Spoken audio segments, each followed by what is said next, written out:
ൊന്നുമല്ല, നമ്മുടെ സാമ്പത്തിക ഭദ്രത കൊണ്ടല്ല, നമ്മുടെ പ്രവർത്തന വൈഭവം കൊണ്ടല്ല, നമ്മുടെ ഒന്നും പ്രസംഗത്തിന്റെ ഫലവുമല്ല. മറിച്ച് നമ്മളിവിടെ എത്തിയത് നിങ്ങൾ കണ്ടില്ലേ?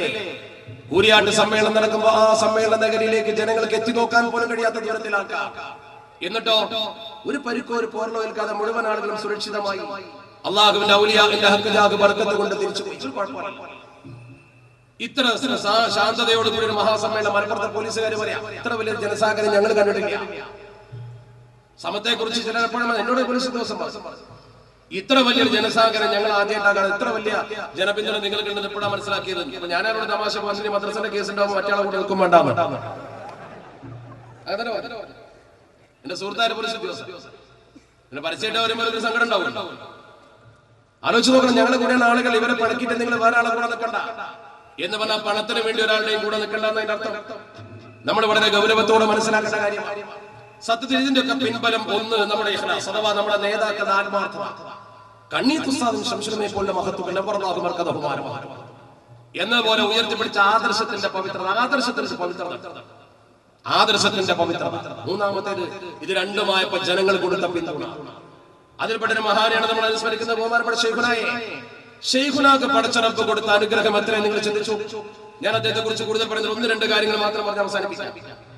ആ മഹാന് പടച്ച റബ്ബ് കൊടുത്ത നിഴമത്ത് എത്ര വലുത് ഒന്നും വേണ്ട. മിഷണറി പ്രവർത്തകർക്കെതിരെ മലപ്പുറത്തും അതുപോലെ തന്നെ മഞ്ചേരിയിലും അപ്രകാരം എടക്കരയിലും ഒക്കെ അദ്ദേഹം ചെയ്ത പ്രസംഗം, ആ പ്രസംഗം പോലെ അതിലപ്പുറം എന്താ വേണ്ട? ഞാൻ എപ്പോഴും പറയാനുള്ള ഒരു ഉദാഹരണം, റഹീമേച്ചേരി മരിച്ചപ്പോൾ റഹീമേച്ചേരിയുടെ പേരിൽ ഒരു പുസ്തകം ഇറക്കിയിട്ടുണ്ട്. അദ്ദേഹത്തിന്റെ പ്രഭാഷണങ്ങളും ലേഖനങ്ങളും ക്രോഡീകരിച്ചു. KMCC ഒന്ന് വായിച്ചു നോക്കണം. പുതിയ പുസ്തകമാണ്, ഒരു കൊല്ലമായിട്ടുള്ള പുറത്തിറങ്ങി. ആ പുസ്തകത്തിൽ ഞാൻ വായിച്ചു, റഹീമേച്ചേരി ഒരു ലേഖനം എഴുതിയത് ശൈഖുനാ ശംസുലമയെ കുറിച്ച്. കുറ്റിപ്പുറത്ത് മുജാഹിദിന്റെ സമ്മേളനം നടക്കുമ്പോൾ ഇദ്ദേഹം ഒരു പ്രഭാഷകനായി അവിടെ ചെന്നു. സമ്മേളനം തുടങ്ങാനാവുന്നേ, വേദിയിലേക്ക് ആളുകൾ കയറുന്നതിന് മുമ്പ് താഴെ നിന്നൊരു ചർച്ച.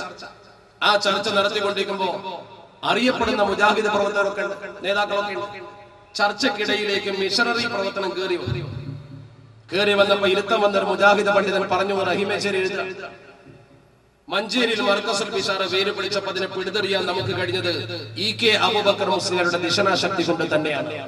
മുജാഹിദിന്റെ സമ്മേളനത്തിന് സ്റ്റേജിൽ കയറുമ്പോൾ ശൈഖുനാ ശംസുലമയുടെ മദത് പറയാം, കേരളത്തിലെ നെതുപുത്ര മുജാഹിദിന്റെ പ്രവർത്തകർ പുലർപ്പിന് ഓർക്കണം, അള്ളാഹ് കൊടുക്കുന്നൊരു മഹത്വം എതിരാളിയുടെ നാക്കിന്റെ മുമ്പിൽ അദ്ദേഹത്തിന്റെ മഹത്വം സൃഷ്ടിച്ചിരിക്കുന്നു. മാത്രമല്ല അദ്ദേഹം ചെയ്ത പ്രസംഗം പാതിരിമാനിങ്ങനെ എടുത്തിട്ട് യാതൊരു തരത്തിലും മതസൗഹൃദം തകർക്കാതെ മനോഹരമായി പ്രസംഗിച്ചു. മനോഹരമായി അദ്ദേഹം സുറിയാനി ഭാഷയിലെ ബൈബിൾ ഇങ്ങനെ പൊക്കിപ്പിടിച്ചു. സുറിയാനി ഭാഷയിലെ ബൈബിൾ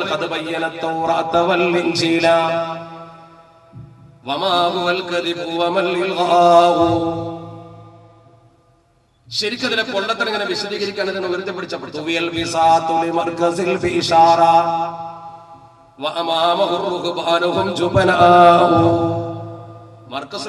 വിരിപ്പ് മടക്കി വെച്ച് പോയി പാതിരിമാര് ചോദിച്ച ചോദ്യത്തിന് അവർക്ക് സഭയിൽ മറുപടി കിട്ടില്ല. ശൈഖുനാ പറഞ്ഞു, ഞാൻ ചോദിക്കുന്ന ചോദ്യത്തിന് നിങ്ങൾ മറുപടി തരണം. എഴുതിയെടുത്ത് കൊണ്ടുപോയി സഭയിൽ പോയി ചോദിച്ചു. സഭയിൽ നിന്ന് മറുപടി ഇല്ല, വത്തിക്കാൻ എഴുതാന്നാണ് എഴുതിയിട്ട് മറുപടി ഇല്ല. അപ്പൊ ഒന്നിനെ ആൾ ചോദിച്ചു, ചിലർ നിർത്തി ചോദ്യം നിർത്തി. ഒരാൾ നന്നായി ചോദിച്ചു, അയാളോട് പറഞ്ഞു, നിങ്ങൾക്കെതിരെ നടപടി വരുന്നു വന്നപ്പോൾ അയാൾ സ്വാഭാവികമായും തന്റെ കുപ്പായം തന്റെ ലോഹ ഊരി കൊടുത്ത് തിരിച്ചെടുത്തു. അതാണ് ജോൺ മുണ്ടക്കൽ തന്റെ കുപ്പായം ഊരി വെച്ച് കൊടുത്തുകൊണ്ട് ശംസുലമയുടെ ദർശനം വന്ന് ചേർന്നിട്ട് ശംസുലമ പഠിപ്പിച്ചു കൊടുത്ത ഇൽമ പഠിച്ച് നല്ലൊരു ദീനി പണ്ഡിതനായി മാറി. അതാണ് ഇബ്രാഹിം മുണ്ടക്കൽ. ജോൺ മുണ്ടക്കൽ ഇബ്രാഹിം മുണ്ടക്കലായത് ശൈഖുനായുടെ നാട്ടിന്റെ കഴിവാണ്. അള്ളാഹുവിന്റെ പരിശുദ്ധ ഹബീബ് അഷ്റഫുൽ ഖൽഖ് മുഹമ്മദ് മുസ്തഫ സ്വല്ലല്ലാഹു അലൈഹി വസല്ലം തങ്ങൾ പറഞ്ഞു, അല്ലാഹു ബിക റജുലൻ വാഹിദ, ഒരാള് നിന്നെ കൊണ്ട് നന്നായ, ഒരാള് നിന്നെ കൊണ്ട് നേർവഴിക്ക് വന്നാൽ ഈ ദുനിയാവും അതിലുള്ള സകലതും ഖൈറുമിന ദുനിയാവ മാ ഫീഹാ, ദുനിയാവും അതിലുള്ള സകലതും നിനക്ക് കിട്ടിയതിനേക്കാൾ വലിയ ഫലം അതുകൊണ്ടുണ്ടെന്ന് ഷഫീഉൽ വറ മുഹമ്മദ് മുസ്തഫ. അപ്പൊ അത് പോരെ ശൈഖുനാക്ക് സ്വർഗം കിട്ടാൻ വേറെന്താ വേണ്ട? ശൈഖുനാക്ക് പരലോകത്ത് ദർജ ഉണ്ടാവാൻ ഞങ്ങളെ മലപ്പുറം ജില്ലയിൽ സുന്നി മഹല്ല് ഫെഡറേഷന്റെ ഒരു പ്രമുഖ നേതാവുണ്ടായിരുന്നു, CK കൈമരശ്ശേരി. അദ്ദേഹം വിദ്യാഭ്യാസ ബോർഡ് എക്സിക്യൂട്ടീവ് മെമ്പർ. അദ്ദേഹം കേരളത്തിൽ മുഴുവൻ സുന്നത്തിയമാത്തിന്റെ മഹല്ല് ഫെഡറേഷന്റെ കെട്ടിപ്പടുത്തിൽ പ്രവർത്തിച്ചുള്ള CK കൈമരശ്ശേരി. അയാൾ ശൈഖുനായുടെ സ്മരണയ്ക്ക് ഒരു ലേഖനം എഴുതിയ അനുഭവം കൈമരശ്ശേരി ചോദിച്ച നാട്ടുകാർ പറഞ്ഞു. അദ്ദേഹം സ്വന്തം നാട്ടിലെ ജമാഅത്തെ ഇസ്ലാമിയുടെ സ്വന്തം നാട്ടിൽ ജമാഅത്തെ ഇസ്ലാമിയുടെ ഹൽക്ക അമീറെ എനിക്ക് അദ്ദേഹത്തെ അടുത്ത് ബന്ധമുണ്ട്. പ്രസ്ഥാനത്തിലേക്ക് വന്നതിന് ശേഷം ഒരു റിട്ടയർഡ് അധ്യാപന വളാഞ്ചേരി മർക്കസ് തർബീയത്തുൽ ഇസ്ലാമിയുടെ പ്രിൻസിപ്പളായിട്ട് അദ്ദേഹം മരിച്ചു വന്നു. അയാൾ സ്വന്തം നാട്ടിലെ ജമാഅത്തെ ഇസ്ലാമിയുടെ ഹൽക്ക അമീർ, ആ നാട്ടിലെ ശൈഖുനാ ശംസുലമ ചെന്നിട്ട് ഒരു പ്രസംഗം നടത്തി. അദ്ദേഹം വന്ന് ഒരാഴ്ച അവിടെ താമസിച്ചു. അന്ന് പണ്ടൊക്കെ പണ്ഡിതന്മാരെങ്ങനെയാ, ഒരു മഹല്ലത്തിൽ ഒരാഴ്ച നിന്ന് താമസിച്ച് അവിടെ വായന പറയും. പഴയ ആലിമ്യങ്ങളൊക്കെ ഒരു സ്ഥലത്ത് ദർശെടുത്താൽ ഇപ്പൊ ജബ്ബാർ സാഹിബ് ഇവിടെ ഒന്നും നാട്ടുകാരനായി. പണ്ടത്തെ ആലിമ്യങ്ങൾ അങ്ങനെ ഒരു സ്ഥലത്ത് ദർശെടുത്തും ഒരുപാട് കാലം അവിടെ ജനങ്ങളായിട്ട് ബന്ധസായി. ഇന്നിപ്പോ അങ്ങനല്ലോ. ഇന്നിപ്പോ ഇവര് ഈ കുഴപ്പമുണ്ടാക്കിയ ശേഷം ഒരാൾക്ക് ഒരു കൊല്ലം തന്നെ മഹലിൽ നിൽക്കാൻ വയ്യ. അവിടെ ഉസ്താദപ്പെടാൻ നിൽക്കണമെന്നാ ചോദിക്കുക, ഇരിക്കാൻ കൂടി നേരം ഉണ്ടാവും. ഇവരുണ്ടാക്കിയ കുഴപ്പമാണ്. അപ്പൊ ചുരുക്കത്തിൽ നമ്മുടെ സമൂഹത്തിൽ അന്ന് ബഹുമാനപ്പെട്ടവർ ആ പ്രദേശത്ത് ഒരാഴ്ച നീണ്ടു നിൽക്കുന്ന വാഴ, ആ വാഴത്തിൽ കുറേ കാര്യങ്ങൾ പറഞ്ഞു. CK കൈമലശ്ശേരി ശരിക്കും കേട്ടു. അദ്ദേഹം അവിടെയുള്ള പൗരപ്രമുഖരോട് പറഞ്ഞു, ശൈഖുന താമസിക്കുന്ന വീട്ടിൽ ചെന്ന് എനിക്ക് സംശയം ചോദിക്കാൻ പറ്റും. അവര് കൊണ്ടുപോയി ശൈഖുനയുടെ മുമ്പിൽ ചില സംശയങ്ങൾ ചോദിച്ചു. ശൈഖുന ശരിക്കും മറുപടി പറഞ്ഞപ്പോ ശൈഖുന ഒരു കാര്യം കൂട്ടി പറഞ്ഞു, നിനക്ക് അല്ലാഹു ഹിദായത്ത് തരാൻ തീരുമാനിച്ചിട്ടുണ്ടെങ്കിൽ ഇതിന്റെ തെളിവ് എനിക്ക് പഠിച്ചോ, ഞാൻ പറഞ്ഞതിനപ്പുറം ബോധ്യപ്പെടുത്തി തരുന്നു. ഒരു വാക്കാണ് അല്ലാഹു നിനക്ക് ബോധ്യപ്പെടുത്തി തരുന്നു. CK കൈമലശ്ശേരി എഴുതുന്നു, മനോഹരമായിട്ട് വാക്കല്ല എഴുതി വെച്ചത്, അപ്പൊ കൃത്യമായി നിങ്ങൾക്ക് വായിക്കാൻ പറ്റും. അദ്ദേഹം പറയുന്നു, ആ പ്രസംഗം നടന്നുകൊണ്ടിരിക്കെ എനിക്ക് ശരിക്കും അതിന്റെ അനുഭവം ഉണ്ടായി. എന്താ അനുഭവം? സ്വന്തം നാട്ടിൽ ഒരു സ്വത്ത് തർക്കത്തിൽ ഒരു വ്യക്തി കടുത്ത തെറ്റുന്ന അന്യായമായി അന്യന്റെ സ്വത്ത് പിടിച്ചടച്ചു. ആ പിടിച്ചടക്കുന്ന പ്രവർത്തനത്തിന് ഇവരെ പ്രസ്ഥാനം ഇയാൾക്ക് കൂട്ടുന്നു. പൂർണ്ണമായി പ്രസ്ഥാനം ഇയാൾക്ക് കൂട്ടുന്നു. ഒരു തെറ്റിന് ഈ ഇസ്ലാമിക പ്രസ്ഥാനം പൂർണ്ണമായി കൂട്ടുനിൽക്കുന്ന ഞാൻ നേരെ അനുഭവിച്ചു. അപ്പൊ എനിക്ക് മനസ്സിലായി, ഇതാണ് ശൈഖുനാ ശംസുലമ പറഞ്ഞത്. അവരുടെ തെറ്റ് നിനക്ക് ശരിക്കും പഠിച്ചോ ബോധ്യപ്പെടുത്തി. അവര് ആ പ്രസ്ഥാനം നിന്നത് ഈ തെറ്റിന്റെ ഭാഗത്തായതുകൊണ്ട് എനിക്ക് അവരെ കുറിച്ച് മതിപ്പ് തന്നെ പോയി സത്യാവസ്ഥ എനിക്ക് ശരിക്കും അറിയാമായി. അതുകൊണ്ട് ഞാൻ ആ പ്രസംഗം അവസാനിച്ച ദിവസം അതേ സ്റ്റേജിൽ കയറി പരസ്യമായിട്ട് അത് രാജിവെച്ചതായി പ്രഖ്യാപിച്ചു.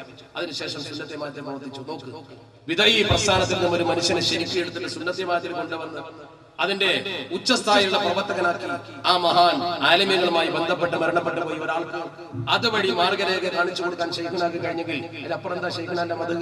മനുഷ്യരെ നന്നാക്കലല്ലേ ദീനി പ്രവർത്തനം, ആളുകൾക്ക് നേർരേഖ കാണിച്ചു കൊടുക്കലല്ലേ ദീനി പ്രവർത്തനം. അതാണ് ശരിയായ ദീനി പ്രവർത്തനം. അദ്ദേഹത്തിന്റെ ഇൽമ്, അദ്ദേഹത്തിന്റെ മഹത്വം അത് വളരെ പ്രധാനമാണ്. എന്ത് വിഷയം ആരോട് എപ്പോ ചോദിച്ചാലും ഉടനെ മറുപടിയാണ്. അദ്ദേഹത്തിന്റെ ബദാഹത്തുൽ അപാരമാണ്, അതിശക്തമാണ്. എപ്പോ അദ്ദേഹത്തോട് എന്ത് ചോദിച്ചാൽ, നിങ്ങൾ എന്ത് ചോദ്യം ചോദിച്ചോ, അദ്ദേഹത്തോട് എന്ത് ചോദിച്ചാലും കൃത്യമായ മറുപടി. മാത്രമല്ല ഔലിയാഹിനോട് അദ്ദേഹത്തിനുണ്ടായിരുന്ന ബന്ധം അത് അപാരമാണ്.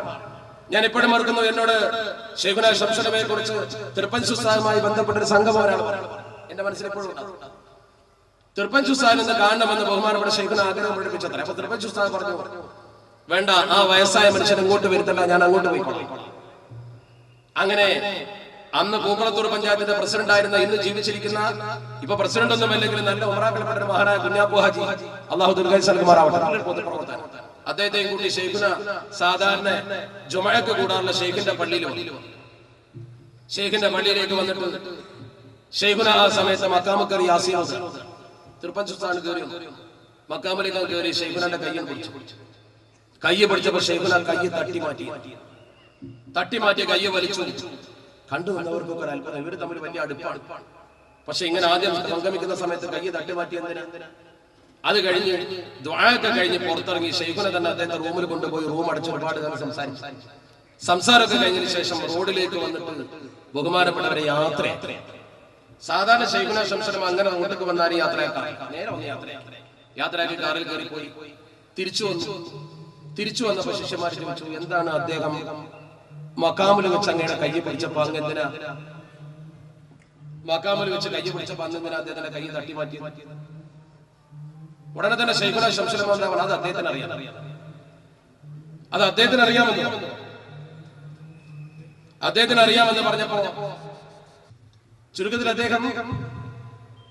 അദ്ദേഹം ഉടനെ സാധാരണ ശൈഖുനാ ശംസുലമക്ക് ഒരു സ്വഭാവമുണ്ട്, പെട്ടെന്ന് ചോദിച്ചാൽ ഒരു തർക്കുത്തരേ പറയും. അത് അദ്ദേഹത്തിന് മനസ്സിലായിട്ടില്ല.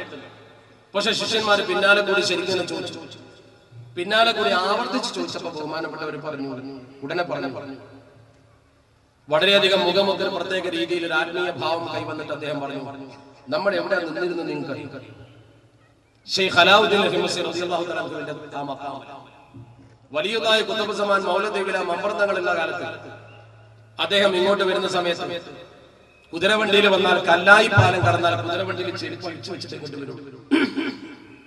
ആ ചെരുപ്പ് പിന്നെ കാലം ഉണ്ടാവില്ല, അത്ര ആദരവില്ല. ആ മഹാന്റെ മക്കാമിൽ നമ്മൾ നിൽക്കുമ്പോ എന്റെ അടുത്തേക്ക് കടന്നു വരുന്നു.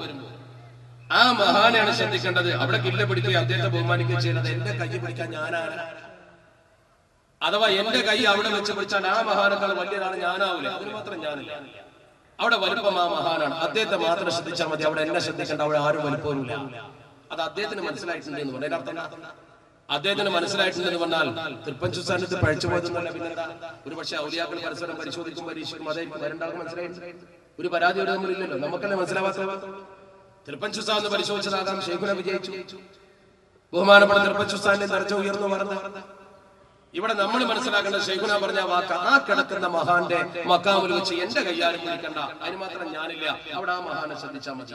ഔലിയാക്കളോട് മഹാനവരുടെ അഭേദ്യമായ ബന്ധം, ആ ബന്ധം തന്നെയാണ് അദ്ദേഹത്തിന്റെ ഉയർച്ചയിൽ പ്രധാനം. അദ്ദേഹത്തിന്റെ പ്രകാശമത, അദ്ദേഹത്തിന്റെ നൂറത, ഇൽമത, ആ ഇൽമ ശരിക്കും ജനസമൂഹത്തിന് അദ്ദേഹം കൊടുത്തു. ഏത് വിഷയം പ്രതിസന്ധി സമൂഹത്തിന് വന്നപ്പോഴും അദ്ദേഹം ശക്തമായി നേരിട്ട വിഷയങ്ങളെ. അദ്ദേഹത്തിന്റെ പതാഹത്തുലക്കൽ ചരിത്ര പ്രസിദ്ധമാണ്. അത്ര വലിയ വൈജ്ഞാനിക ഉദ്ധാനം നേടിയ ഒരു മഹാനായിരുന്നു ബഹുമാനപ്പെട്ടവരെന്ന് പറയുമ്പോൾ പടച്ചറപ്പ് ഒരു മനുഷ്യന് കൊടുക്കുന്ന നിയമത്താണോ ഈ ഹിക്മത്ത്? അള്ളാഹു അദ്ദേഹത്തെ അതിൽ വളരെ വലിയ പദവിയിലാണ് എത്തിച്ചിരിക്കുന്നത് എന്ന് അദ്ദേഹത്തിന്റെ പ്രവർത്തന വൈഭവങ്ങൾ കണ്ട നമുക്ക് ബോധ്യം. തിരുപ്പഞ്ചു സാഹിബ് വരെ പറഞ്ഞിട്ടുണ്ടത്രേ അദ്ദേഹത്തിന്റെ ശിഷ്യന്മാരോട്, അദ്ദേഹത്തിന്റെ ബന്ധപ്പെട്ട ആളുകളോട് പലപ്പോഴും പറയാറുണ്ടത്രേ, ശൈഖുനാ ശംസുലമ മുത്തന്നൂർ കേസ് വാദിക്കുന്ന കാലത്ത് ഞാൻ കൊണ്ടോട്ടിക്കടുത്തുള്ള ഒരു പള്ളിയിൽ അഥവാ മുസ്ലിയാരങ്ങാടിൽ ഓതി പഠിക്കുക. ആ കേസ് നടക്കുന്ന കാലത്ത് മഞ്ചയിലേക്ക് നടന്നു പോയിട്ട് ശൈഖുനായുടെ വാദം ഞാൻ കേൾക്കും. അദ്ദേഹത്തിന്റെ വാക്കിൽ നിന്ന് വരുന്ന ആ പെട്ടെന്നുള്ള മറുപടികൾ, വായിൽ നിന്ന് വരുന്ന മറുപടികൾ വലിയ പാഠമായിരുന്നു അദ്ദേഹം പറയുന്നത്. മഹാന്മാരുടെ വാക്കുകൾ അങ്ങനെയാണല്ലോ. എന്തെങ്കിലും ഒരു വിഷയത്തിൽ ആഴത്തിൽ വിവരമുള്ളവനെ പെട്ടെന്നൊരു വിഷയത്തിന് മറുപടി പറയാൻ കഴിയും. ഞാൻ ശൈഖുനായി ഓർക്കുമ്പോൾ പലപ്പോഴും ഓർക്കുന്ന ഒരു കാര്യമാണ്, അലി ഇബ്നു അബീ ത്വാലിബ് റളിയല്ലാഹു തആല അൻഹുവിന്റെ ഇൽമായിരുന്നു ശൈഖുനാക്ക്. അത്ര വലിയ ഇൽമെന്ന് പറയണമെങ്കിൽ താരതമ്യം ചെയ്യുമ്പോൾ ഒരുപാട് അന്തരങ്ങൾ ഉണ്ടാവാം. പക്ഷേ അലി ഇബ്നു അബീ ത്വാലിബ് തങ്ങളുടെ പദാഹുത്തലക്കൽ അത്ര വലുത്. എന്ത് വിഷയത്തിൽ എങ്ങനെ ഉത്തരം മറുപടിയാ? ഒരുപാട് ഉദാഹരണങ്ങൾ താരങ്ങളുണ്ട്. രസകരമായ സംഭവം കൂടി പറഞ്ഞുകൊണ്ട് അവസാനിപ്പിക്കുക. ബഹുമാനപ്പെട്ട അലി ഇബ്നു അബീ ത്വാലിബ് തങ്ങൾ ഒരിക്കൽ ഒരു വേദിയിൽ എന്ന് പറഞ്ഞാൽ ഒരു മജ്ലിസ് ഇങ്ങനെ ഇരിക്കുക. ആ സന്ദർഭത്തിൽ ബഹുമാനപ്പെട്ട ഉമർ തങ്ങളുണ്ട്, ബഹുമാനപ്പെട്ട അബൂബക്കർ സിദ്ദീഖ് റളിയല്ലാഹു തആല, രണ്ടാളും സിദ്ദീഖ് റളിയല്ലാഹു തആല ഉമർ തങ്ങളുണ്ട്. ആ വേദിയിലേക്ക് അലി റളിയല്ലാഹു തആല വരുന്ന ഒരു സംഭവമാണ് ചരിത്രത്തിലിരിക്കുന്നത്. അലി അലി താലി തങ്ങൾ ആ വേദിയിൽ വരിക, ആ സദസ്സിലേക്ക് വരിക. ഇവർ രണ്ടാളും ഇരിക്കുന്നു. ഉമർ ഫാറൂഖ് തങ്ങൾ വലിയ തമാശക്കാരൻ. ചില സന്ദർഭത്തിൽ മഹാന്മാർക്കും അങ്ങനെ ഉണ്ടാവുമല്ലോ. അദ്ദേഹം ചില വിഷയങ്ങൾ ചിലപ്പോൾ തമാശ, അത് നിലവാരമുള്ള തമാശയായിരിക്കും. ആ നിലവാരമുള്ള തമാശയുടെ അടിസ്ഥാനത്തിൽ അദ്ദേഹം ഒരു തമാശ പഠിച്ചു. അലി ഇബ്നു അബീ ത്വാലിബ് തങ്ങൾ പ്രകൃതിപരമായി കുള്ളനാണ്, ഉയരം കുറഞ്ഞാണ്. മറ്റു രണ്ടാളും നല്ല ഒത്താണ്. അപ്പൊ ഞങ്ങൾ രണ്ടുപേരും നല്ല ഒത്ത ആളുകൾ. അതിനിടയിലേക്ക് അലി വന്ന് ഞങ്ങളുടെ കൂട്ടത്തിൽ ഇരുന്നാൽ ഉമർ ഫാറൂഖ് തങ്ങൾ തമാശക്ക് പറഞ്ഞത്രേ, അലിയുൻ ബൈനനാക്കൻ നൂനി ഫീ ലനാ, അലിയുൻ ബൈനന, അലി ഞങ്ങളുടെ ഇടയിൽ വന്നിരുന്നാൽ നൂനി ഫീ ലനാ, ലനാ എന്നുള്ളൊരു നൂനിന്റെ മാതിരി ഉണ്ടാവും. നല്ലൊരു തമാശ. ലനാന്ന് എഴുതിയാൽ ഇങ്ങനെ ലെന, ലാമ് നൂനിന്റെ അലിഫ് ഇങ്ങനെ, നൂനിങ്ങനെ നടുക്ക് ചെറുതായിട്ട് നിൽക്കും, രണ്ട് അലിഫ് ഇങ്ങനെ മേലെ. ഞങ്ങൾ രണ്ടാളുകൾ നിൽക്കുക, അലി ഇങ്ങനെ കൂടുതലായിട്ട് നിൽക്കും. നല്ലൊരു ഉഗ്രം തമാശ. നമ്മളാണെങ്കിൽ കേട്ടിരിക്കാന്നല്ല, വേറെ നിവൃത്തിയൊന്നുമില്ല. അലി ഇബ്നു അബീ ത്വാലിബ് തങ്ങളുടെ ദിശ അധികമൊന്നും ചിന്തിക്കാതെ അദ്ദേഹം വേദിയിൽ കയറി ഇരിക്കുമ്പോൾ തന്നെ അദ്ദേഹം പറഞ്ഞു തരേ, ലൗലാ അന, ഞാനെങ്ങാനും നിങ്ങളുടെ അടിയിൽ ഇല്ലെങ്കിൽ ഉണ്ടാവൂല. അത് ശരിയാ, നൂനാണ് പോയാൽ അതിന് മറുപടി ആസ്വദിക്കാനും പറ്റും ഒരു ദിശനുണ്ടല്ലോ. ഇതാണ് ശൈഖുനായെ കുറിച്ച് പറഞ്ഞത്.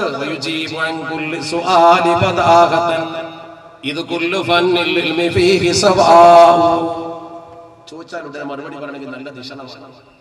ആ ദിശനാശക്തി പടച്ചിറപ്പം ഇഷ്ടപ്പെട്ട യൂത്ത് ലിക്കുമത്തമായ അല്ല, ഇഷ്ടപ്പെട്ട ആളുകൾക്ക് അത് കൊടുക്കുള്ളൂ. അത് ഇഷ്ടപ്പെട്ടെങ്കിൽ അതിനനുസരിച്ചുള്ള സ്വഭാവം, അതിനനുസരിച്ചുള്ള ഇബാദത്തും പ്രവർത്തനങ്ങളും ഒക്കെ വേണ്ടി വരുമ്പോൾ നൂറാണത് വെറുതെ കിട്ടില്ല. ആ പ്രകാശമാണ് ശൈഖുനാ ശംസുലമയുടെ പരത്തിയത്. ആ പ്രകാശത്തിൽ നിന്നും പിടിച്ചെടുത്ത അതിന്റെ ബിന്ദുക്കളും കൊണ്ടാണ് നമ്മുടെ സമൂഹം ഇന്ന് വഴി കാണുന്നത്. ആ മഹത്വങ്ങൾ നമുക്ക് കാണിച്ച മാർഗരേഖ അതാണ് സമസ്ത കേരള ജംഇയ്യത്തുൽ ഉലമ എന്ന ആ വലിയ ജനറേറ്ററിന്റെ പ്രഭ. ആ പ്രഭയാണ് കേരളത്തെയും അതിന്റെ പരിസര പ്രദേശത്തെ മുസ്ലിമീങ്ങൾ രക്ഷപ്പെടുത്തിയിട്ടുള്ളത്. ഇന്ന് ഇന്ത്യയിലെ മുസ്ലിങ്ങൾക്ക് പോലും ദിശാബോധം പകരുന്ന പ്രസ്ഥാനമായി